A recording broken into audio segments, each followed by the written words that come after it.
Souvent, quand on dit Moyen-Âge, ça nous évoque des choses pas terribles. Des guerres sanglantes, des famines, la peste noire, des moines gras et ivrognes, des paysans édentés qui croupissent dans la boue, etc. etc. C'est-à-dire que le Moyen-Âge, c'est tout ça, mais ce n'est pas seulement ça. Parce que si on prend cette longue période sous un autre angle, alors on ne peut qu'être impressionné par ces cathédrales, ces enluminures, ces états-nations naissants, et puis aussi et surtout, pour ce qui nous concerne, sa musique. Alors tâchons de réhabiliter ce Moyen-Âge tant décrié. Mais d'abord, le Moyen-Âge, c'est quoi? C'est une période particulièrement longue puisqu'elle s'étend en gros sur 1000 ans, du 5e au 15e siècle, de la chute de l'Empire romain d'Occident en 476 à 1453, date de la fin de la guerre de Cent Ans. On y distingue en gros 4 grandes périodes. Le Haut Moyen-Âge, entre le 5e et le 8e siècle, entre la chute de l'Empire romain d'Occident et l'arrivée au pouvoir des Carolingiens.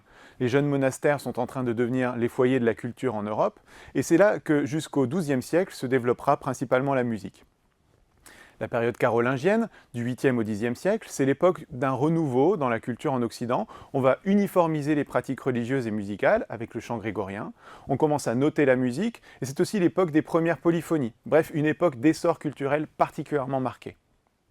L'âge féodal, qui va du Xe au XIIIe siècle, où on consolide les acquis de la période précédente, avec une notation plus performante, une polyphonie plus complexe. Et puis c'est là que va apparaître dans les cours une musique profane, et non plus seulement sacrée, la musique des troubadours et des trouvères.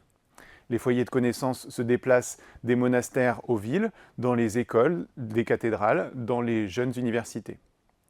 Et enfin le XIVe siècle, un siècle terrible avec la peste noire, une petite ère glaciaire, des famines, ce qui n'a pas empêché les arts et la musique de se développer avec notamment l'Ars Nova et son principal représentant, Guillaume de Machaut. Voilà résumé dans les grandes lignes 1000 ans d'histoire de la musique.